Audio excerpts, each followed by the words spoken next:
Good morning from Big Sky Country. I'm Stacy, owner of Montana Used Bricks. And this week I was having a little bit of trouble coming up with an idea for a video. I told you a couple weeks back I'm struggling with ideas. It's been a really rough week. I've put in a lot of extra hours at work. I'm learning a whole new system, more or less. And we also had kind of a family emergency midweek. There's been a lot going on, and I even considered not even doing a video, but my husband said, hey, just go out there and hit Facebook, the buyers and sellers group, and find a couple of things and talk about those. And I thought, that's easy, I can do that. And I went out there and I immediately saw one question that had 68 comments underneath it. It's a question that we have, as Bricklink sellers, have asked ourselves. If you haven't asked yourself this question, then congratulations. But I think all of us have asked this question, and it was one great question with a lot of great comments. And usually I will black out the person's name that's commenting, but these are so good. I want to give credit where credit is due. So I left the names on there. I'm not going to try to pronounce the names, but they're on there for when I do show these comments. Here is the question. How do you get more orders on Bricklink? Simple question, right? There were a lot of answers. I went through, I read every single comment. And I would have to say, overall, what most people said is inventory.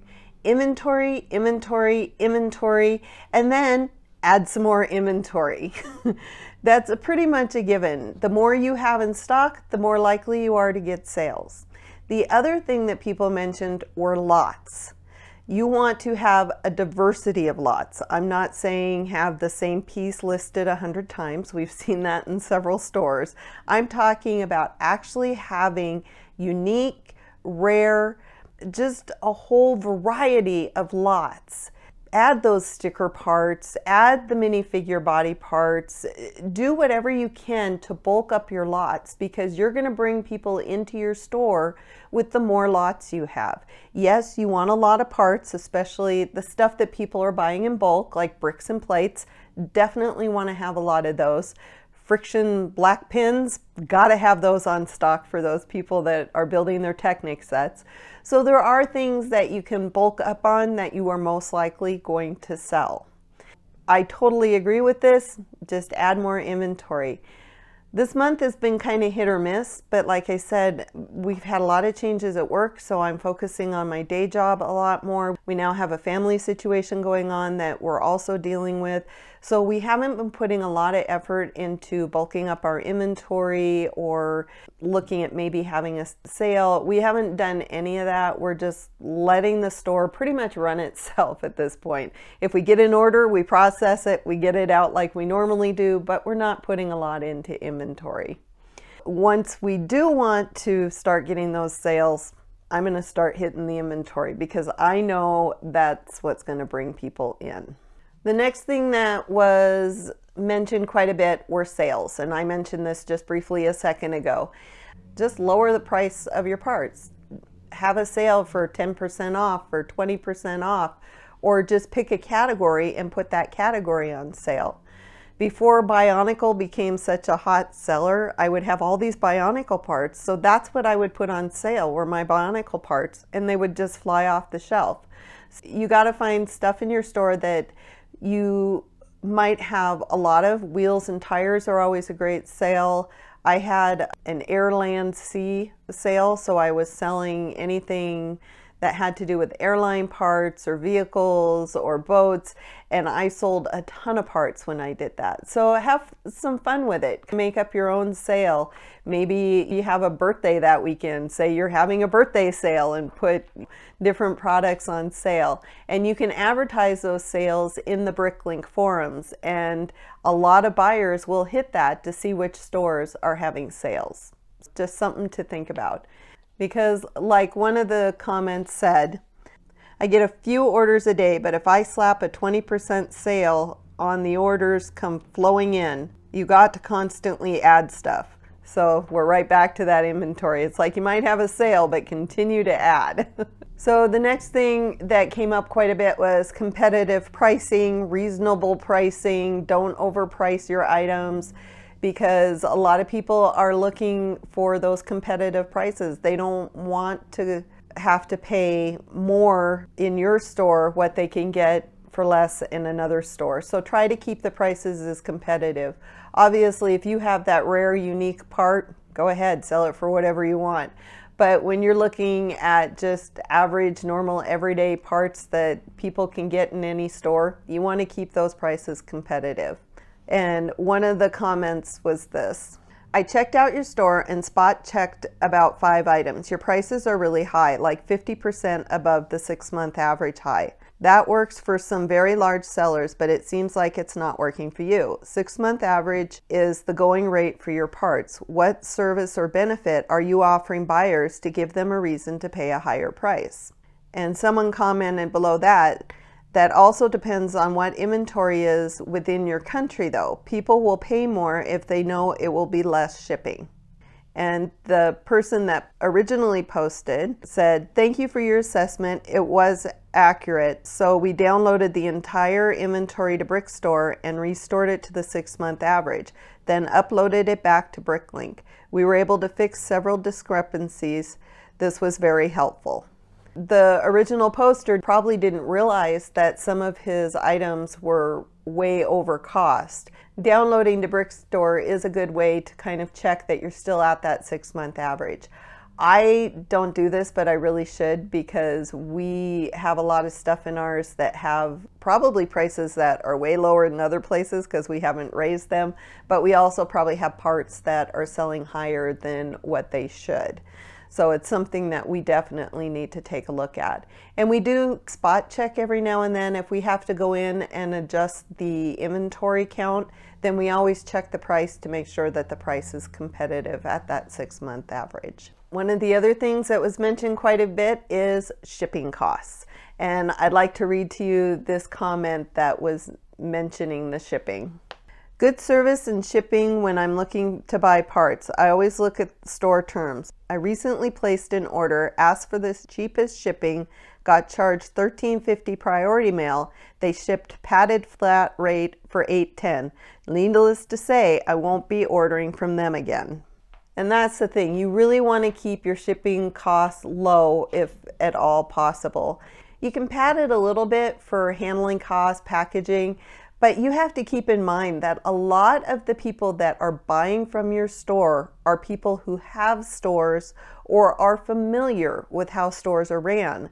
If you start padding those shipping charges, charging a lot more than what your country charges to ship, and you're adding a whole lot more for the cost of the shipping materials, that's going to turn people off, and they're going to go look at a store that has more reasonable shipping charges.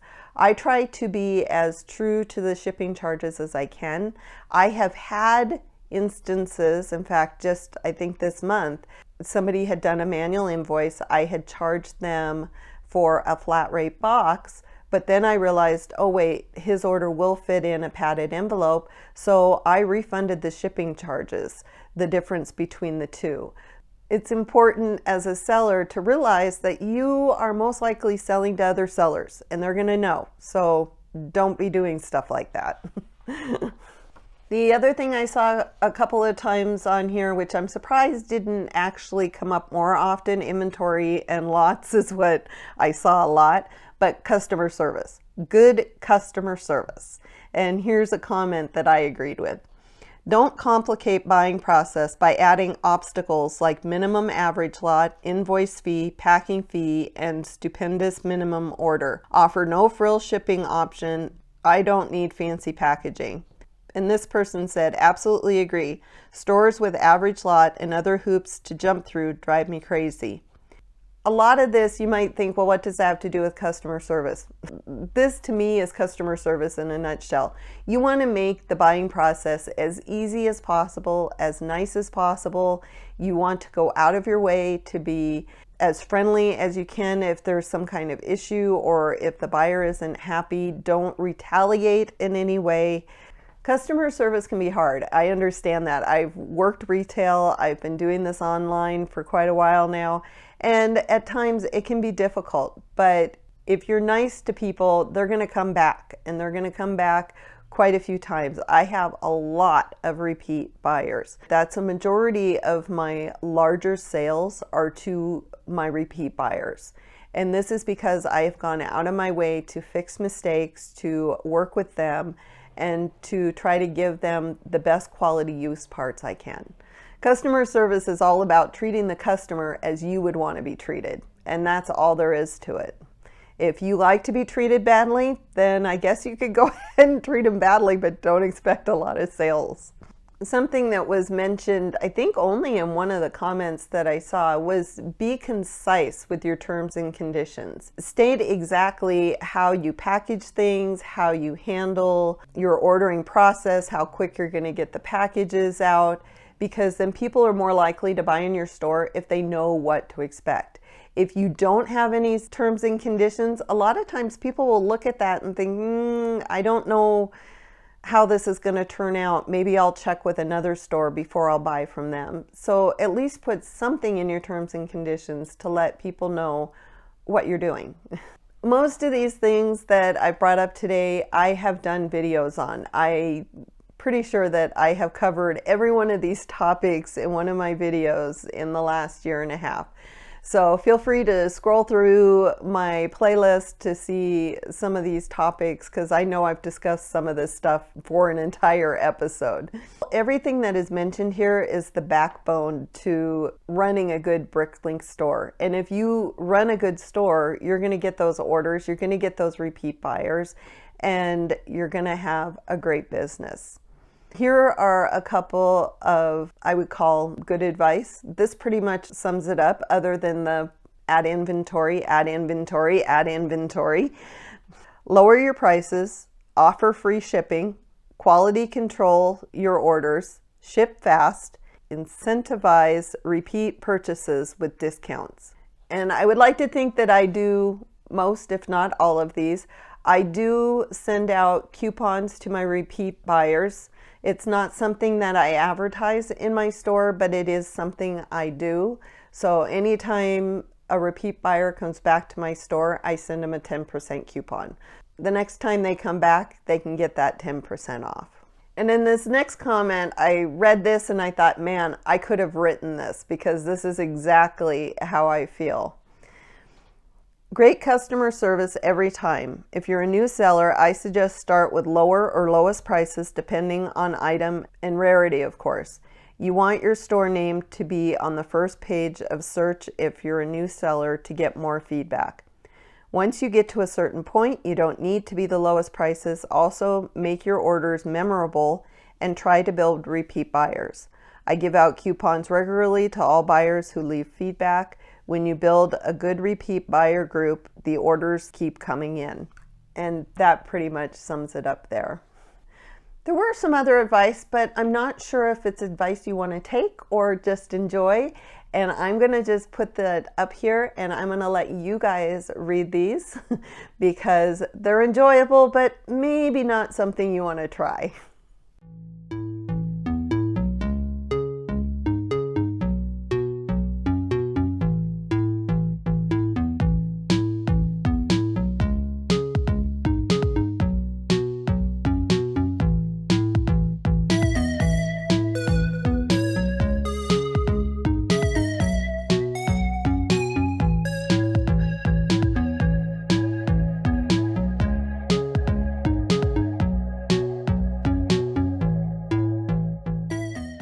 So of course, my question to you is, how would you bring in buyers to your store? So put your answer down in the comments below. If you enjoyed this video, go ahead and give it a thumbs up. If you really enjoyed it, hit that subscribe button, and I will see you in the next video. Bye.